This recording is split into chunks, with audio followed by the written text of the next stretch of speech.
bonjour à toutes et à tous ma team Kiefer, j'espère que vous allez bien. Pour cette nouvelle vidéo, on se retrouve pour le résumé complet du Tour d'Espagne 2023, dernier grand tour de la saison 2023 qu'on a suivi sur la chaîne YouTube. Donc on va résumer un petit peu ce qui s'est passé sur ce Tour d'Espagne et parler de la victoire finale également. Donc à l'occasion de la première étape, on avait une sacrée surprise, c'était que l'équipe DSM Firmenich avait gagné le contre-la-montre par équipe avec une météo assez chaotique. La DSM s'étant élancée avant que les conditions météorologiques deviennent vraiment chaotiques, ont pu faire un bon temps, mieux que certaines équipes qu'on attendait comme les Quick Step, comme les Jumbo Visma. Donc le premier maillot rouge de la Vuelta était un coureur surprise, l'Italien Lorenzo Milesi.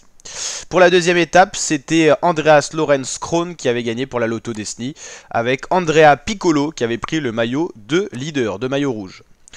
La troisième étape avait été remportée par Remco Evenepoel devant Jonas Vingegaard et Juan Ayuso. C'était la première étape en boss, arrivé en boss, et Remco Evenepoel avait pris le maillot rouge. Lui qui avait remporté la Vuelta 2022, commençait cette première semaine de manière plutôt top.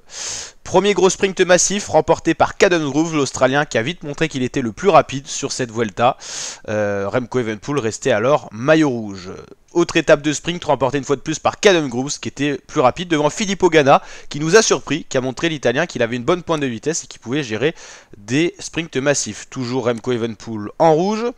Étape 6, étape de montagne qui a laissé une belle échappée se développer. Sepp Kuss a été le plus fort de cette échappée et Lenny Martinez, le coureur français, a porté le maillot rouge. Ce jeune coureur français qui était également dans l'échappée. Sepp Kuss s'est bien rapproché au général. C'est une information importante qu'on va justement voir par la suite. Étape 7, surprise, au sprint, c'est Geoffrey Soupe, le français, qui s'impose. Première victoire française sur cette Vuelta. Ça sera la seule d'ailleurs pour une victoire d'étape. Au niveau du général, Lenny Martinez est toujours en rouge. Étape 8, remportée par Primoz Roglic, le Slovène. Ça va être une des premières étapes remportées par la Jumbo Visma, enfin après Sepp Kuss. Mais il y en aura d'autres, on va le voir après. Au niveau du classement général, c'est Sepp Kuss qui s'empare de la tunique rouge. Lenny Martinez a craqué. Il n'a pas su suivre les meilleurs, accompagner les meilleurs. Sepp Kuss qui s'empare de la tunique rouge lors de l'étape 8. Étape 9, remportée par Lennart Kamna, une échappée qui allait au bout en montagne. Le maillot rouge reste sur les épaules de Sepp Kuss. Étape 10, remportée par Filippo Ganna, c'est un contre-la-montre individuel. Remco Evenepoel a été plutôt pas mal, mais c'est quand même Filippo Ganna qui s'impose. Sepp Kuss conserve son maillot rouge pour 26 secondes sur Marc Soler.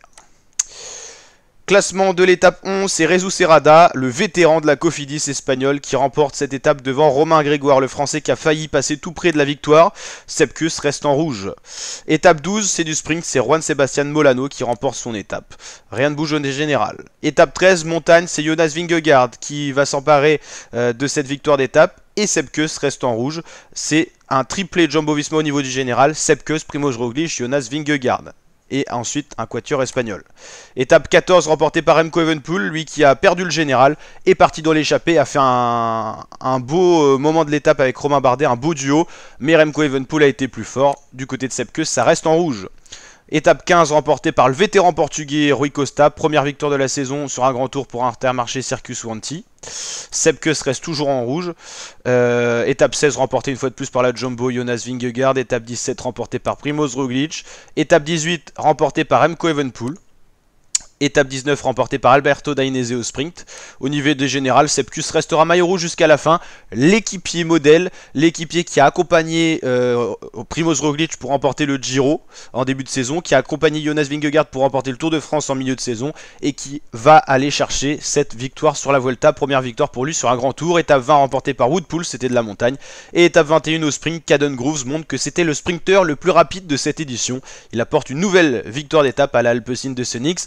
Sepp Kuss remporte cette Vuelta pour 17 secondes d'avance sur son équipier, le Danois Jonas Vingegaard, et sur 1 minute 08 sur Primoz Roglic. Triplé Jumbo Visma qui va poser de nombreuses questions. C'est vrai, ils ont fait un triplé sur la Vuelta, mais ils ont surtout gagné les 3 grands tours de la saison. Le Giro avec Primoz Roglic, le Tour de France avec Jonas Vingegaard et la Vuelta avec Sepp Kuss qui a fait les 3 grands tours. Juan Ayuso, toujours le coureur espagnol prometteur, assez jeune, fait 4ème, Landa 5ème, qui s'est un peu retrouvé au niveau du général, lui qui a plutôt été en demi-teinte, qui n'a pas été en très grande force cette saison. Il finit quand même bien sur la Vuelta. Enric Mas, Alexander Vlasov, Sian Uchtebroek, Joao Almeida et Santiago Buitrago pour finir ce top 10. Remco Evenepoel qui n'aura pas eu le niveau de suivre les meilleurs en montagne mais qui aura gagné de nombreuses victoires d'étape, peut-être un enseignement pour lui qui n'a pas réussi à conserver son titre sur la Vuelta. Marc Soler, on s'est demandé s'il pouvait jouer le général, finalement non. Et puis ensuite, voilà, les Caruso, les Bardet, un peu décevants en montagne, Martinez qui a été un peu malade, Lenny Martinez. Geraint Thomas qui n'a pas été au niveau alors qu'il avait pourtant été deuxième du Giro en début de saison. On a eu quand même des petites surprises, mais voilà. Et en tout, on a un total de 148 coureurs sur 176 qui ont fini cette course. Sepp Kuss remporte donc son premier grand tour de sa carrière à 29 ans. Voilà, Sepp Kuss qui a gagné devant Vingegaard et Roglic, le triplé de Jumbo-Visma. C'est assez surprenant de voir ça, mais voilà, comme quoi ça peut arriver. Et puis voilà, des visages qui ont marqué cette édition de la Vuelta. Remco Evenepoel par ses 3 victoires d'étape, Lenny Martinez pour son maillot rouge. Voilà, et puis après on a eu d'autres coureurs qu'on surpris, Vlasov au contre-la-montre, tout ça, voilà. Enfin, il y a eu de belles choses quand même. Donc voilà, n'hésitez pas à liker la vidéo si elle vous a plu, vous abonner, activer la cloche. Et je vous dis à très bientôt pour de nouvelles vidéos la team, ciao ciao.